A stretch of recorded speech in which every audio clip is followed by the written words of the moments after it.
Kick, kick, kick. Kick, kick, kick, kick. Kick, kick, kick, kick. Kick, kick. Kick, kick, kick. Kick, kick, kick. Kick, kick, kick. What? What do you mean the audience wants to hear more than just kick? This is the Fallen Order Kicking Only Challenge. Kicking only means kicking only. What else can one expect? Fine. I suppose I'll go a tad bit more in depth if it helps, but I don't see how my way didn't clearly illustrate the complexities of the challenge already. Here's how this challenge works. In Fallen Order, one of the first learnable skills is the evasive kick, which is great for absolutely nothing. It's horrendously bad, and I still don't understand why it exists. In both my Jedi 1 Life challenge and my Fallen Order defense mastery runs, I refused to gain the move until I had to in order to get the lightsaber damage improvement behind it. By Jedi Survivor, Cal has realized how bad of a move it is, refusing to ever do it again, though in his crossguard saber form, he understands 2 legs are far better than 1.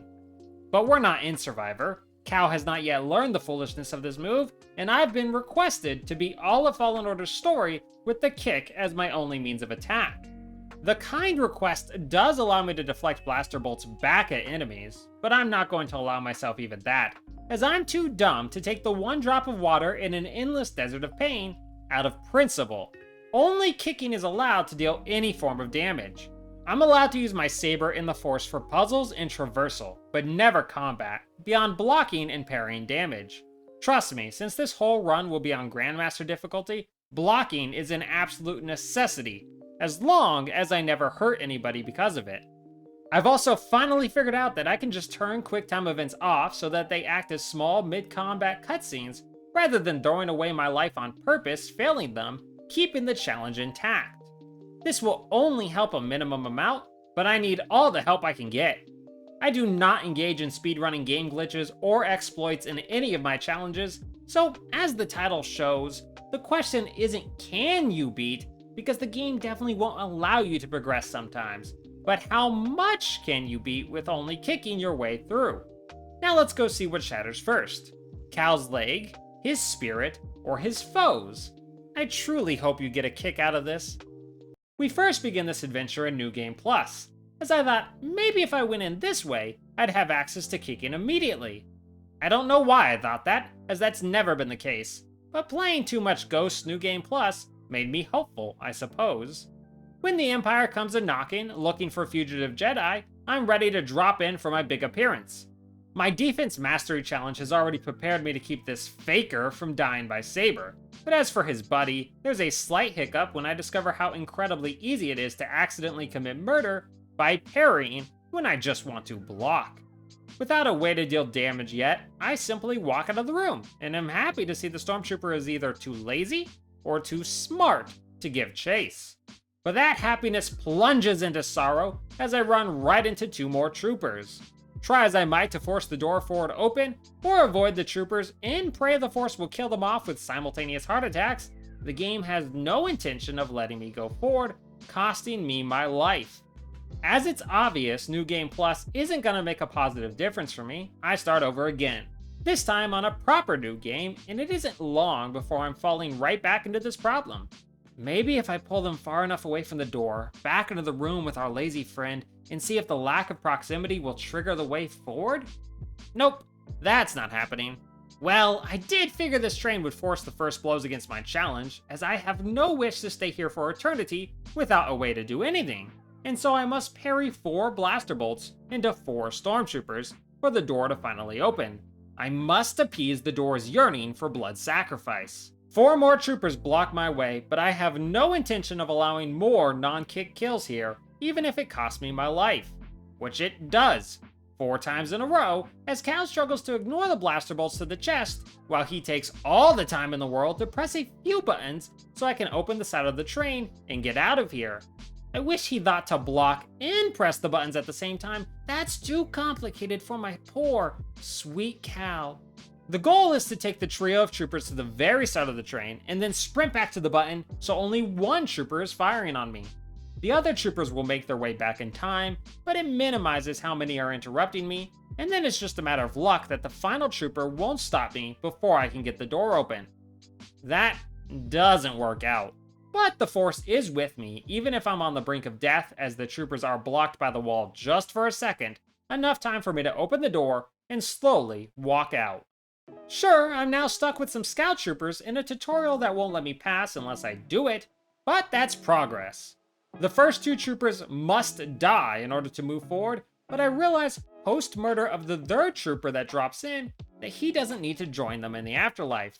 Resetting, this time I simply block, parry, and must perform a force slow in order to complete the tutorial, but I can do that without killing any more than the first 2 scout troopers, bypassing the ones that jumped in.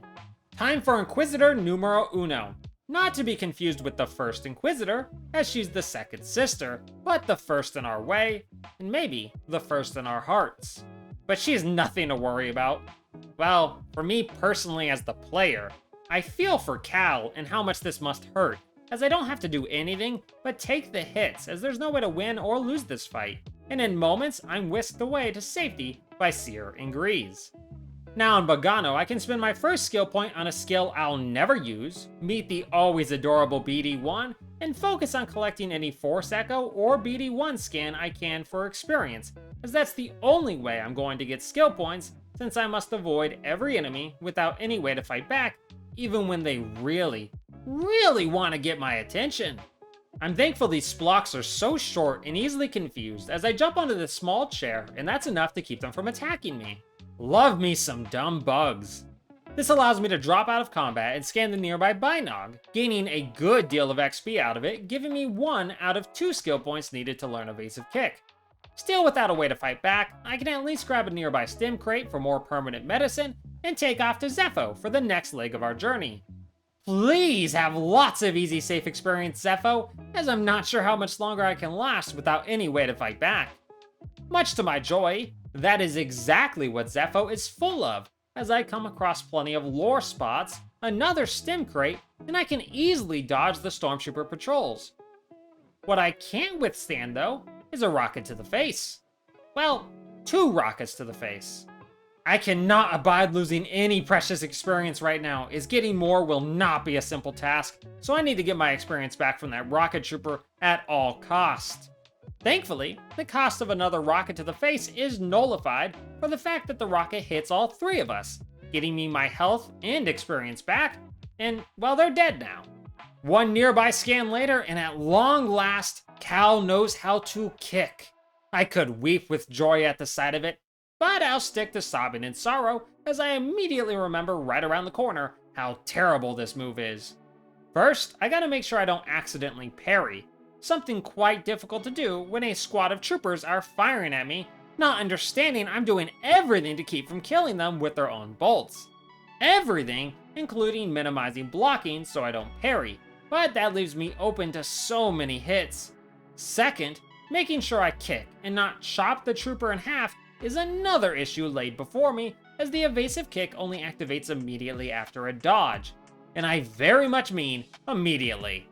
Waiting the slightest moment will cause Cal to strike with his blade, ruining the attempt. Third, kicking is easily interrupted by any damage and has ridiculously short range, literally the length of Cal's leg basically, which means I must dodge away from my enemy, but still be super close and not get hit at all in that time, while doing it all together quite quickly. You can see why I don't just have a death counter this run, but also a reset counter solely for accidental saber hits. It's also why I don't kill anyone in this squad by kicks, but by using this corner to pop in and out, so that their commander can blow up his whole squad, himself included, with his own grenades. My kick is not reliable, but stormtrooper stupidity with explosives, now that's limitless. With the troopers dead, I can finally kick some scaz. Oh dear. That's the worst damage I've ever seen done to a creature with so little health. It's bad enough to get my butt handed to me by these guys, but even worse, that they sit there confused on why I'm not fighting back. Or at least not fighting back well. Maybe they're mesmerized by the glow of my saber, or maybe it's pity, but either way, I appreciate the breather. Alright. Where were we? Oh yeah, dead to lowly scaz. Great! Only to come back and accidentally cut one, and then accidentally parry kill another trooper. Yep, that decides it. I'm not fighting unless I have to, or I feel it's a reasonably worthwhile fight.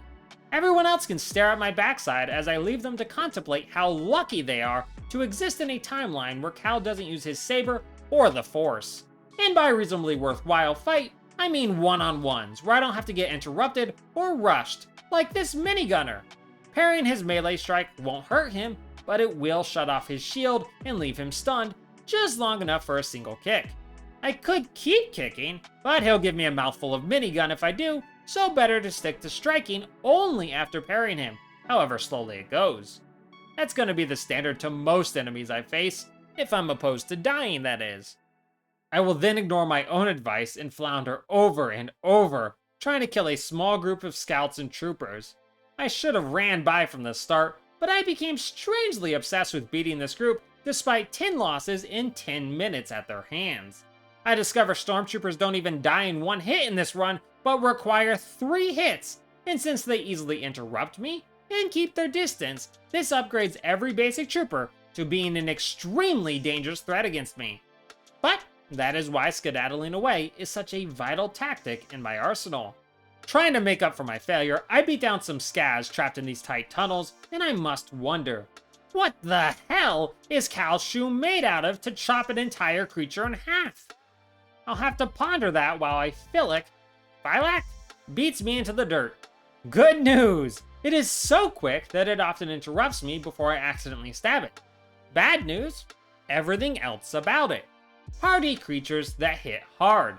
It's no wonder that I spend another 10 minutes battling and dying to this single beast as my leg proves woefully inadequate to cover the distance between us, and I often hit only air. Every time I dodge kick, I find myself further from my enemy, meaning repeat dodge kicking only occurs out of luck or when the enemy's shoved against a wall, something this beast has no intention of letting me do, barely allowing me to best it. Yeah, no way am I fighting its entire herd. One will do, thank you very much. Now that I know Force Push, I promise you I won't even be thinking about fighting these Tomb Guardians, and instead race to solve the tomb puzzle fast as I can while avoiding them. Doing it 5 trillion times by now in my one life challenge means it takes me no time at all, and I'm back on the surface. This is a moment of joy, as the Scout Troopers love to get stuck in corners for easy kills. Or, well, I'm not really sure what these two are doing, but they're very dedicated to doing it, that's for certain. They're not even alone in this. These Imperials get dumber by the day. Breaking into a nearby Imperial site, I'm happy to see my luck and skill in killing troopers is slowly improving, as I'm finally getting the hang of the timing on the kick, so I don't accidentally chop anyone up. Plus, I understand the range is abysmal, so I always run closer after every kick. Just as I avoided the Tomb Guardians, I keep a wide berth between me and the Jotaz, prove I'm not perfect at keeping my blade off of unlucky troopers, and sprint past an Imperial Purge Commander. If you've seen my other Jedi challenges, you know how much I despise those guys, so I'm gonna tangle with them only when I have to. Doing all that and collecting a couple more Force Echoes means I have enough skill points for Agile Deflection, the unexpected S-tier skill of this run. All it does is block automatically whenever I sprint, but this means I've eliminated the chance of me accidentally parrying blasts back at enemies whenever I use it, and it means I'm far faster in getting around while under fire. I'll have to put it to its first test against the ATST mini-boss blocking my way off Zeffo, or I'm going nowhere. And based on how badly this all goes, looks like I'm going nowhere. I think this fight really illustrates why kicking a big metal killer machine is not what intelligent people do. I'm honestly surprised I even do this much damage. You see, the extremely low damage is par for the course, but the real trouble is how often I can actually hit the walker. Getting too close will cause it to drop 2 grenades next to its legs that will take out a large chunk of my health if I take my time getting away, allowing me time usually only for 1, maybe 2 kicks. And normally, the ATST finds me quite repellent, and seeks to practice social distancing at all times while it fires at me. When I get lucky and it gets stuck, hope rises as that makes my life easier, as now it only drops explosive and electric grenades. The electric doing little more than making kicking impossible, but not hurting me. But it only takes one teensy little accidental cut to ruin the whole experience and force me to restart. It's unlikely the ATST will kill me, but if I screw up enough times and rush the process, it's still a distinct possibility. If only it would go back to standing still for me, but I rarely get that lucky. All I could think about as I struggled against this monstrosity is every fight that awaits me. The future Purge Troopers, the giant bat, the 3 more ATSTs in the game after this, and based on how frustrating the challenge has been to this moment, my little rat heart couldn't bear it. So, I quit! I even posted my quitting to really finalize it, and maybe even rant a little at how unbearably evil the kick move is, and how it's the very bane of my existence, as though I didn't choose this challenge. I thought about fighting all the bosses in practice at the very least, but that wouldn't be enough. But the beauty of taking a couple hours away from the horror of it all is that the bleakness of the difficulty ahead starts to feel less bleak and more possible. I could feel the challenge calling me back like a siren calls to a ship right into the rocks. And instead of resisting the call, I decided I'm just gonna take my ship, smash into those rocks, and hope I take the siren out along the way. Where there's a will, there's a way after all. Coming back renewed, the ATST has no intention of rolling over and dying for me, but I will not be losing again. Instead of viewing this as a challenge of outthinking or outfighting the ATST, I recognize this challenge for what it is. One of pure patience. I may only get in one kick at a time, but the ATST won't get any hits in, if I stay smart and don't rush it, that is. If I don't get close enough with my kicks, I'll cry a little, but I'll be smart enough to move away instead of risking damage. And I recognize if I try to chase the walker down right after he drops his explosive bombs, he'll drop his stun grenades, so it's better to keep my distance and wait for my chance. Agile deflection keeps me from ever having to worry about his blaster bolts, his rocket is easy to dodge or sprint past, and this is my meditation experience for 17 minutes of my life as I wear him down and finally bring him low. Killing shouldn't ever be a pleasure, but there definitely was a big smile on my face as I kicked the pilot when he finally fell out. This ATST's long bout is just a taste of what's to come, so I hope I'm ready, but when am I ever? Grease and Seer make no mention of the fact that I was out there for 17 minutes, so I'm convinced they took a nap while waiting for me, and I only partially hold that against them. Finally off Zeffo, I return to Bogano to gather more experience and fight the animals that I couldn't fight before. I'm going to need all the stims, health, and a potential damage upgrade I can get, so it's better to prepare now. This includes the very dumb idea to jump the Ogdo Bogdo and see how she likes the underside of my boot. Surprisingly, she must love it, because in one try, I've overcome the killer toad. I have fought her and her identical moves cousins so many times, and well, she's really straightforward, with her only strength being how hard she hits. But I have stims to make up for that, using 3 out of my 4 for her. Parry, dodge forward so I can reach her, kick her, either parry again, or dodge out of an unblockable strike and repeat for 10.5 minutes is your recipe for success. Then I can grab the maximum health increase reward she was guarding, improve my style immeasurably so, make a new little friend, and nab another stim crate on my way out. But don't think because I overcame those 2 large hurdles back to back that that's gonna stop me from being bullied into the ground by a couple of measly scout troopers. Tiny confines, multiple enemies who can block, and that's my recipe for failure. Only a single kick or parry will remove the scout's blocking, but only for a moment, and a moment is too little for me as I get whacked by the other one. Even a tiny bit of block bar regenerated still will absorb my full kick, and if I'm pressed against the wall, there's a good chance I will mistime my counter and accidentally slice the annoying baton wielders.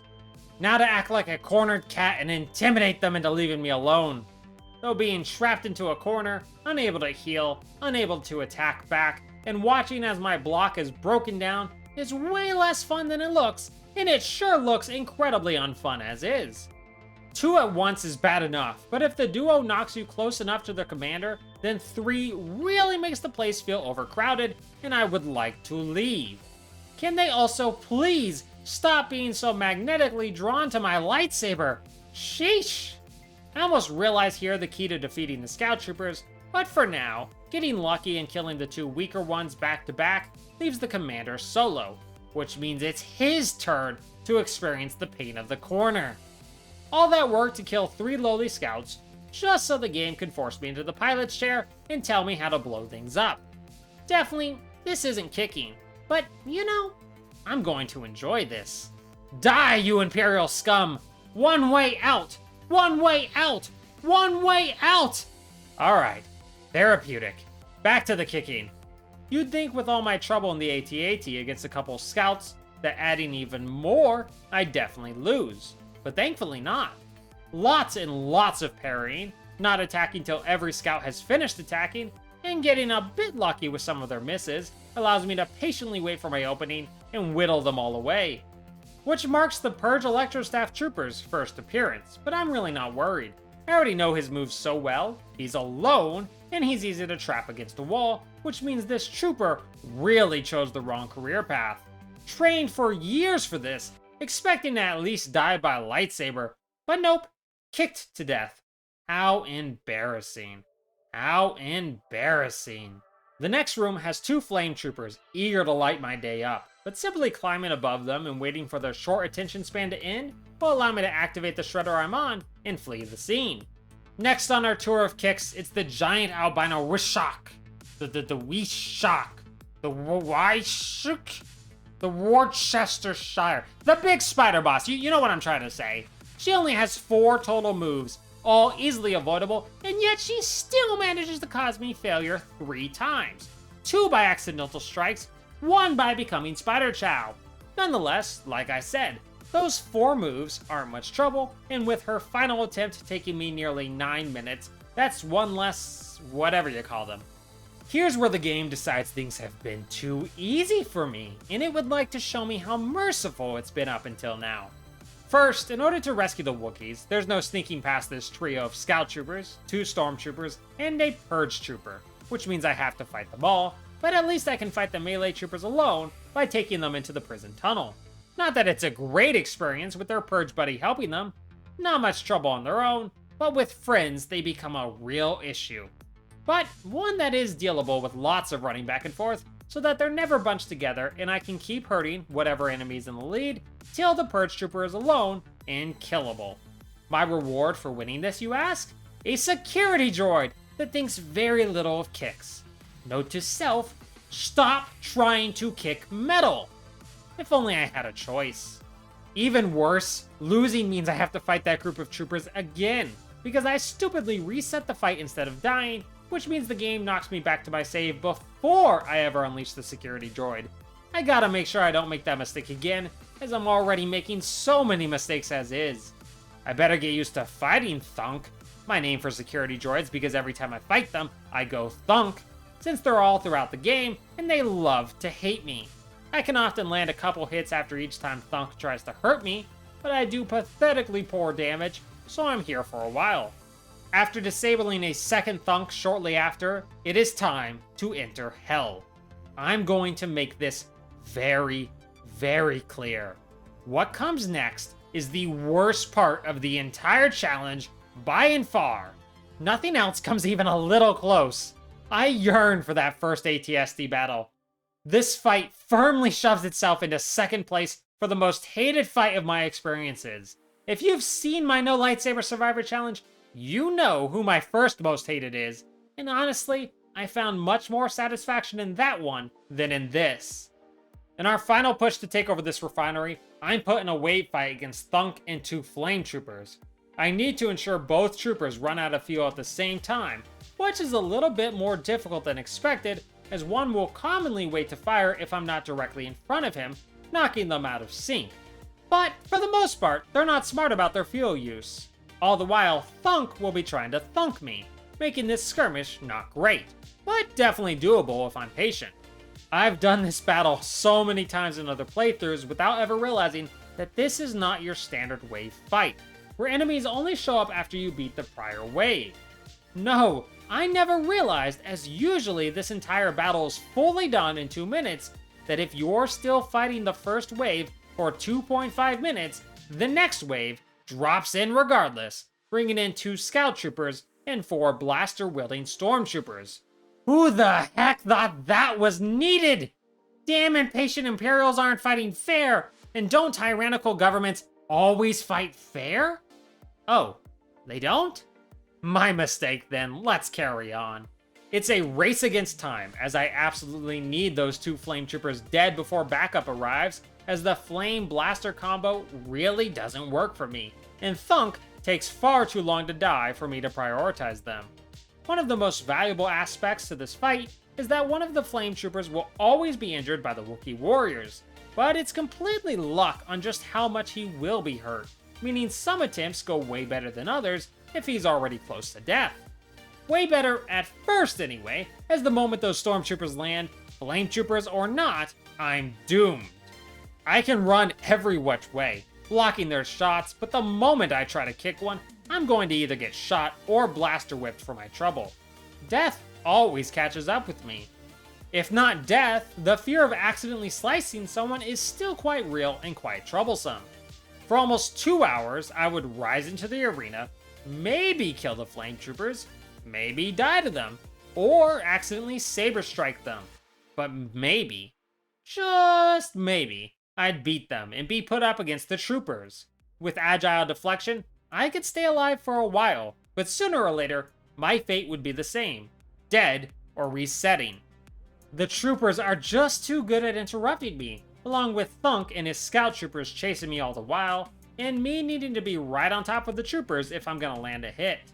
3 hits each, 4 troopers, which means 12 hits total if I can do very basic math, but for the entire 2 hours, I never succeed. Dead or reset. Every time. So finally, I decide better to lose the difficulty setting than the entire challenge, and I begrudgingly lower it once to Jedi Master difficulty. I still do the same amount of damage, but I receive less damage. And after a single failure, that makes all the difference to reach what I knew was waiting for me after those troopers. Another ATST. Unlike the second wave, the ATST only arrives should the Stormtroopers die, though I still have Thunk and the scouts on me. So we've already established that it will take 17 minutes straight of fighting to down a single ATST on its lonesome, and now it has friends that won't ever let up. Plus, on Master difficulty, it takes at least 4 minutes to get this far, so I'm already down multiple stims. If only its grenades had friendly fire like every other grenade, but I'm not that lucky. Still, I do know how to handle this devil machine, and even if I have to be even more patient than before, I can and will be. Mostly. Not enough. As it turns out, it still does take 17 minutes to down the machine, but there's still Thunk and friends to kill. I'm quite on my guard, allowing me to best them all. Almost. One tiny, teeny screw up. That's all it takes, and I've ruined the whole fight. I might as well get my kicks in before I get sent to Valhalla. Again I run in. Again I reach the ATST, and again I ruin it all with a slight nick on the droid. In the next several attempts, I don't even reach the ATST. This makes me realize mid-fight that I never relowered the difficulty back to Jedi Master, something I've had to keep doing because my save file is set before I lowered the difficulty, which means I'm still on Grandmaster, and that is why I've been doing worse again. But not as worse. I'm actually surviving longer, and so I decide to leave it on Grandmaster difficulty, making it all the way to the ATST for the first time on the hardest difficulty. The key is to let agile deflection do all the work, heal behind this bunker cover, and prioritize any trooper furthest from his teammates, letting him attempt to melee before kicking him, and never, ever trying to rush the process.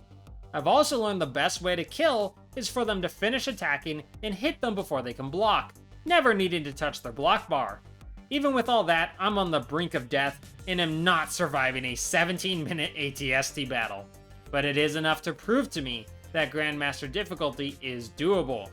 I spend 4.5 grueling hours here and dozens of losses as I run from one side of this platform and then back to the other side of the platform in what feels like the cruelest pacer test of all time, just to do micro damage to this bulking monstrosity and sin against nature that is an ATST, so I can then battle in one of the most stressful, intense fights of my life against the remaining security droid. It is close. Far, far too close for my liking. It is not pretty, but it is done. I win! That final attempt alone took me 28 minutes to win, but when I did, the challenge isn't even close to over, but I feel this deserves a huzzah, so huzzah! Well, the rest of the challenge beckons. Back on Zeffo, I'm not even going to risk a fight with the Jotaz boss, bypassing it, jumping over the explosive plants, and then using those same plants to kill the Skaz in this ship so I can kick another thunk to death and get my reward. A Force Essence? Frick, I thought this was gonna be a Health Essence. Oh well, good exercise I suppose. Nearby probe droids could prove to really be a problem since they float, and there is no way for me to kick them. But that is the beauty of running right on by. I need to save my energy for kicking a minigunner and his 2 security droid friends as patiently as I can. I'm a true master of taking these droids down by now, with all the practice Kashyyyk gave me, so it's not much trouble once the minigunner hits the ground, even though it does take 10 whole minutes of kicking to drop them both. Then I can snag another stim crate, sprint past the rest of the guards here, and immediately be blocked by a speedy purge trooper. Unlike the staff trooper, the baton trooper can't be spam kicked. No, you also have to sprinkle in some parries as he always tries to counter with the same dodge swipe on your second kick in a row, making it easy to predict him and then keep kicking, parrying, and so on until finito. Also, I can come across the second sister once more, whom I'm disappointed to screw up against 4 times with how easy she is in this stage of meeting her, especially since she only takes 7 minutes to get to half health, where she will end the fight prematurely. The great thing about Trilla is that I can land 2 kicks in a row, sometimes 3 if I'm lucky with the distance, but that's pretty rare, and as long as I hit her when she's not blocking, her block bar will not come into play. More than that, if I trap her into a corner or against a wall, I cannot hold her there for eternity since she will slowly budge her way out.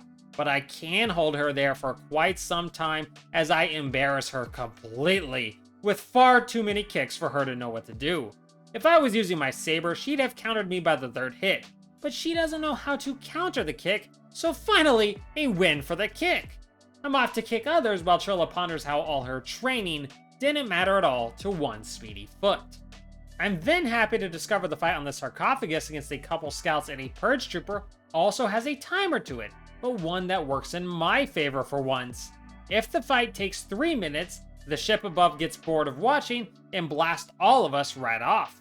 Which is great since that's exactly what needs to happen to learn Force Bowl so I can escape this dreary place.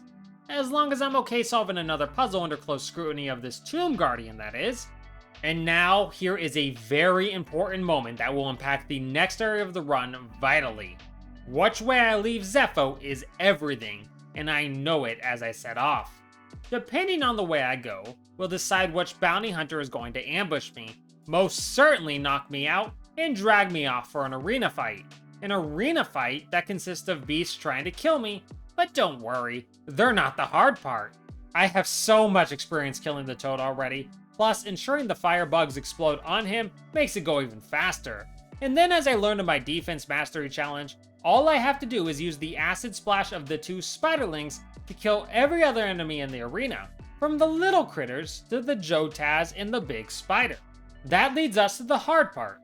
The bounty hunter who captures us will be the same bounty hunter that finishes the fight. That's why I ensured I went to the ice caves and picked out the shield unit as the one to try and kill me. I doubt I could reach the jetpack hunter, and I'm scared of the droid, but the shield hunter I may have a chance against. Yeah, he tears me apart with this pressure cannon anytime I get close. That's only at first. It doesn't take me long to realize he has a massive weakness I can exploit, and I always love me some massive weaknesses that need exploiting.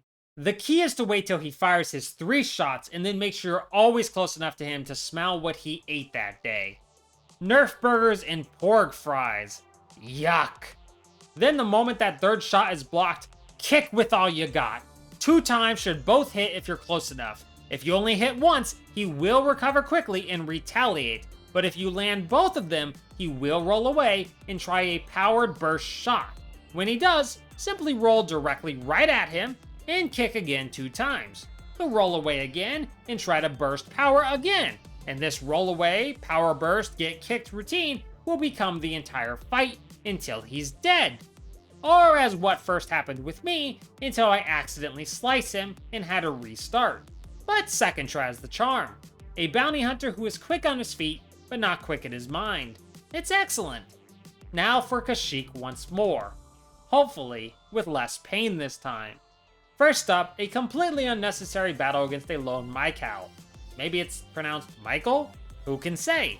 All I know is, flying or not, I'm somehow lifting my leg high enough to kick this poor angry creature, and I must commend Cal's flexibility. Which, random tangent not related to this challenge, but for my own sake as an avid Star Wars nerd, my Star Wars Bestiary book, Volume 1, which is a wonderful book on the beast of Star Wars, if you couldn't guess from the title, lists Michael as a creature with 6-meter wingspan. 6 meters is 19 feet! It is a truly great book for those who love both animals and Star Wars, but I suspect that it might be a tad bit inaccurate, or this Michael is really small for his species. Anyway, my nerd energy has been slightly expelled, so where were we? Ah yes, my hated enemy, the Purge Commander.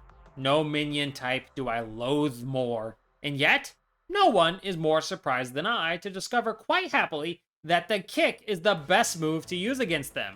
In every other scenario, the commander will roll away from my strikes, leaving behind a shock grenade and shooting me. But if I kick him, he will be so unbothered, so uncaring of the move, that he won't try to move. But I am too fast for him to do anything else before he gets interrupted, meaning he'll just stand there as I kick him to death, and that's a cause for celebration. A funeral, I suppose, if you know him personally. My condolences, I suppose, but a celebration for the rest of us.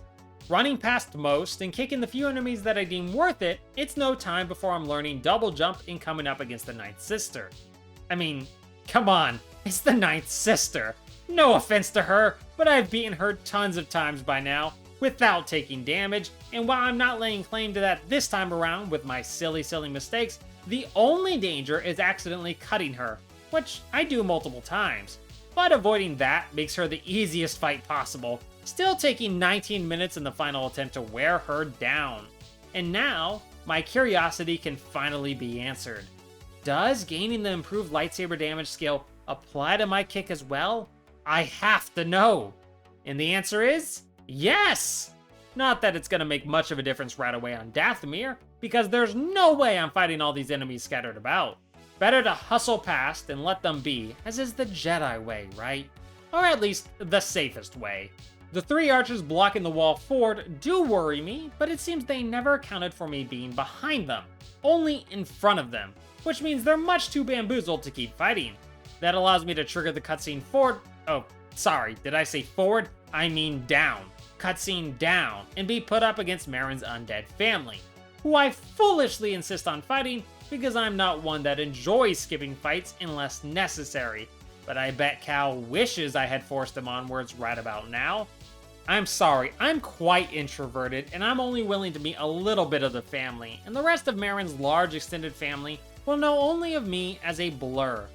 Except for one archer that painfully reminds me why I'm choosing to run past them all.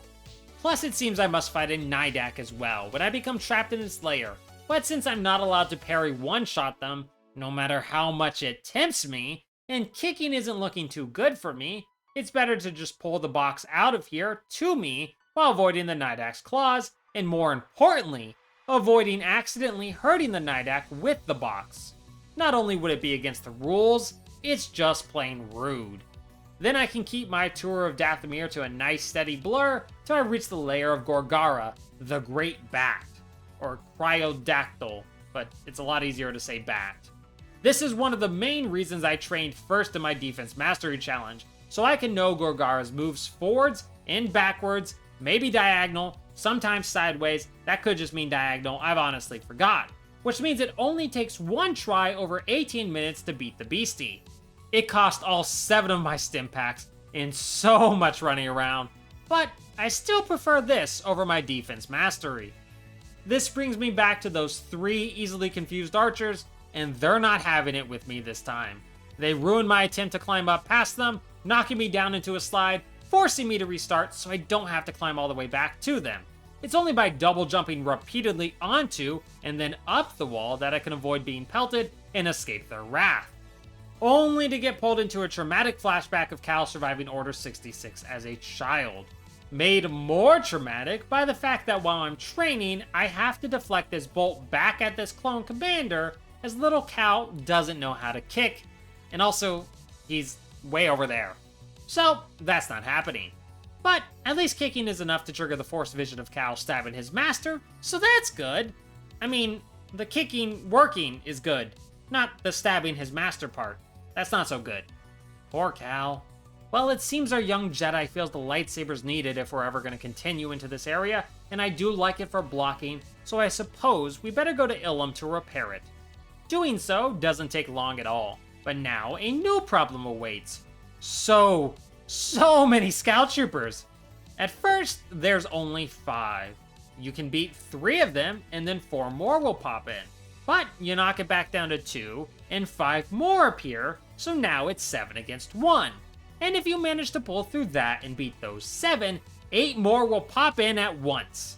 So, if I can math correctly, that's 22 scout troopers I have to kick into the grave for the game to let me go forward. Yeah, that is not a quick nor an easy job, and I find the only way to make it work is to keep forcing them to follow me around the arena while I wait for the lead of them to attack and then kick the moment their attack is done, slowly whittling them away. Do that for 11 minutes and voila! An entire room of security droids while I'm out of stims. Thunk goes my heart. I knew this was coming and I dreaded it. But good news, everyone, it's not so bad. These thunks hate the cold, and they will only fight me if I'm inside the room with them. I can't blame them for that. But it means if I can get them to follow me outside, they'll be more focused on going back inside instead of fighting, making it easy to kick them mostly safely. It does feel rude to do, but I'm going to take all the help I can get. Not only that, but I'm surprised to discover that if I stay to the side and don't engage any of the others, they won't engage me either, and I can open the door to freedom. Huh, I really always thought I had to clear the entire room. That's a big relief. But there's still one more, well, 2 more technically, massive problems before I can depart Ilum. Not 1, but 2 ATSTs block the final stretch out of here, and no matter how I try, the Mantis refuses to open its doors until they're dealt with. I'm starting to think Seer and Grease hate me. I would love to ask them, but I'm too busy getting blown up. 17 plus 17 is 34 minutes, so I'll consider a win that it only took 2 tries with a 33-minute final try to overcome these 2, thanks to the good graces of this huge block of rock. Using the rock, I can ensure neither walker sees me till I want them to, and more importantly, I can encourage them to split up and try to come at me from both sides, making it easy for me to dash out, do my bare minimum damage to one, then dash to the other and do the same. I just have to keep from rushing, allow myself to tap into some of that inner Jedi patience, and understand that if I'm smart, they will fall eventually, which they do, and I show no hesitation taking down the pilots the moment they pop out. I suppose if Seer and Grease had opened the door, I never would have been given the chance to prove myself against such a challenge, so thank you, I think? Maybe? I want every advantage I can get, and that means 2 stim crates on Zeffo I couldn't reach before. One is super easy to grab, but the other and a downed Venator really tests me, as I have to get very lucky when trying to get past the shots of 2 probe droids while climbing. It takes a bit, and I develop a special dislike for the droids taunting me from the sky, the greatest high ground of them all, but I do avoid their shots, grab my stim crate, and flee the planet. Unfortunately, here's another moment I must forego the use of the kick for a special strike against my Vision Master, but at least no one was hurt, so just like in my Defense Mastery Challenge, I don't know if it counts, but I counted the slow on the trooper in the train, and the deflect on the clone in training, so What does matter is Malicos, the Fallen Jedi. I'm not worried about breaking Malicos' block bar, because he gives me many opportunities to parry, and he's in no rush to recover from them. And just as the other bosses, he lets me get in 2 kicks, maybe even 3. But unlike Trilla, he is not about to let me bully him into the wall. Malicos offers many great opportunities to whack him in between his strikes, and I take advantage of every single one of them. It's very important though that I have all 10 stems, because no matter how well I know this fight, I am prone to making mistakes when it takes 20 whole minutes to kick a man to death, and I'll need almost every single stem in order to succeed. I just have to make sure I don't ruin everything with another accidental saber cut. That really never does stop being a problem, but at least it's far more rare. So, down goes Malicos, snug as a bug in a concrete tomb made of Night Sister magic, as the old saying goes. That takes us back to Bogano for a short reunion with Trilla that causes me 0 issues, leaving me to grab one last health upgrade and make for the Inquisitor base. Here's where things get cramped. I am not interested in fighting all these foes that line this tunnel, especially since I know 2 scout troopers will endlessly replenish their ranks, so I rush to the end of the tunnel fast as I can. But as you can see, just because I ran on by doesn't mean this particular set of foes is done with me. But what have we learned about the Empire by now in all these Jedi playthroughs? They can't be trusted with explosives. Exactly! Even if they blow themselves up first, I only need 1 commander alive, so I can run in circles and wait for him to kill all his friends. When I mess up so close to the end, it's no matter. I restart, and now I have multiple commanders blowing up their teammates. And when it's only me and the last commander, I thank him for his service with a few swift blows, and make my way to my last big obstacles before Trilla's final fight. First, I have to kill 2 minigunners, backed by 3 scouts, and that's really not fun. 1 minigunner I can handle. 2, I can still technically handle, barely, but I have to ensure the minigunners can't see each other or the scouts, so I can wear them down without getting interrupted. Now with the door open, even if I lose the next big wave battle, I won't have to fight them again, but I can rush on by and they'll forget about me in seconds. Unlike the Kashyyyk fight, as far as I can tell anyway, this is a wave battle that lacks a time limit, and new enemies only spawn in when the previous wave is all dead, which means I'm not that worried. This entire challenge has prepared me for everything that can come my way, and whether it's a couple of Purge staff users, a bunch of scout troopers, a flame trooper and thunk, a Purge commander, or even 2 other Purge troopers, one I've barely even seen before, I have it all under control. Well, minus 1 practice try, right? Where kicking doesn't work, explosives still will. This fight, heck, this entire challenge has been a true test of patience, and that's no different here. I hated this challenge at first, and I quit it because I couldn't see anything but the obstacles, all the difficulties and troubles that would line my path. I was annoyed by how long it took me to do anything, how weak I was, how I could be doing things so much easier and winning with ease. I'm used to challenges. Obviously, I've been doing this for over 3 years, but this one really knew how to grate on me. I let all that ruin the entire experience, but when I came back and said no to quitting, I also said no to letting myself think that way. I saw this challenge for what it is, a true chance to grow in patience and be better than what I was at the start. When I stopped staring at all the difficulties down the path and just allowed myself to be in the moment, to take it second by second, to embrace the Jedi path of meditation and patience, I finally allowed myself a sense of satisfaction and joy in the challenge. Everything that went wrong no longer bothered me nearly as much, though that Kashyyyk fight sure did test me in that regard, and I feel far happier that I persevered. If I had quit, I'd have never known the Purge Commander is so vulnerable to kicks, that Trilla can be trapped against walls, that the Thunk droids can be shimmied past on Ilum, that I had the patience to overcome everything that I was put against, even those cursed 2 ATSTs I dreaded more than anything else. Admittedly, I also never would have known about the Kashyyyk wave timer, but because I persevered, I learned it could be overcome. If I hadn't failed against that security droid while still on Master difficulty and so close to winning, I never would have known I could beat it on Grandmaster difficulty. Maybe there's something to this Jedi business after all, and only by refusing to take the easy, and probably smart path, could I understand that better than I ever could without experiencing all this. I had to unlearn what I've learned. I think that's a direct quote by Kermit, or someone similar, I'm not certain. Of course, the challenge isn't gonna let me off that easy, and here in the room beyond the Inquisitors training area waits 5 hard blasts of the challenge. In a room full of stormtroopers and a purge trooper, almost every single one of them can be killed by kicking, or more likely, each other. But not the 5 that stand on the platform above, firing down.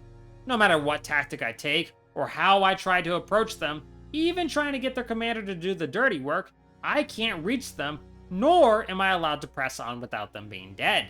I even set the controller down for a while and walked away to see if combat would drop, but no can do. Nothing else works. These 5 must die for me to reach Trilla, and that I can only do by deflection. C'est la vie. La vie. Getting my leg good and revved up, I enter Trilla's territory. Whenever I finally beat my Jedi One Life challenge, you'll understand that I've spent so much more time fighting these bosses in between my defense mastery challenge and this kicking challenge, and that's why I know the fights as well as I do. My One Life challenge, along with my defense mastery challenge, was meant to be practice for this challenge, and it was. But now this challenge has become practice for my One Life challenge in an unexpected turn of events. That means I know everything Trilla can do, and I'm going to need that knowledge if I'm walking out of here alive. I know that Trilla leaves herself open after most of her attacks, and even though I can only hit her twice normally, I'm okay with that. What I'm not okay with is her probe droid. I knew before I went in that this would be the real trouble, and I was hoping I could find a way around it. I fail in that regard, and it cost me my life, as I go from 10 stems when it appears to 0 and dead without making any progress. I just can't kick the thing because it's too darn high up. I also can't ignore it because Trilla and the droid will have none of that. When I return, I then run into a streak of failures when I keep accidentally hurting Trilla, whether by saber or by parrying her throws. The instinct to not want to get sliced up is far too great with me. Really proving an issue. And yes, the probe droid must be deflected, as far as I can tell, with no way for my accursedly short legs to reach it. But I've also discovered something pretty wonderful. While Trilla is reluctant to stay still, for obvious reasons, given our last encounter, she can still get trapped against these walls for a short time, allowing me numerous more hits on her before she breaks free. Even better though, as I love to use to my advantage, is if you can get Trilla to land really close to the entryway, which works best just by standing next to it, and then make sure to kick her further into it, well, the results speak for themselves, and yet here I am, still talking. With how cramped it is here, it's very difficult for her to get loose, and it's difficult for Cal to get pushed too far away, so Cal can bully the poor second sister into rethinking how her entire life has somehow led her here. Victim to the Jedi Order's greatest kicker. She could probably just chop my leg right off with a quick swipe, but thankfully that never occurs to her, and by always trapping her back into this corner whenever she gets free, I shorten this fight into only being 8 minutes, instead of probably 15 to 20, which also keeps the second probe droid she would have called from ever making an appearance. Of course, Vader kills Trilla for losing in such an embarrassing way, and while I feel great pity for her, it's time for me to use these powerful legs and book it into the end. Let the cutscenes play out with the power of turned off QuickTime events, and we can say, Huzzah! After 23 hours, 8 minutes, 48 deaths, and 111 resets, I've beaten most of Jedi Fallen Order with only kicking. Definitely not all though, but I knew that going in. 16 moments where kicking is not an option, unless maybe you use speedrunning tactics to bypass, which I won't. Patience and growth and all that nonsense is what really counts, right? Thank you very, very much for watching, my friends. I hope you all enjoyed. Thank you again for the suggestion. I really do appreciate it. Boy, Cal's right leg is really something. I see why by Survivor, he's using both of them. I better go see how well Survivor kicking only works. Or perhaps, get that one life challenge done. So many challenges to do, so little time. Have an amazing day that doesn't test your patience. But if it does, I believe in you. You got this.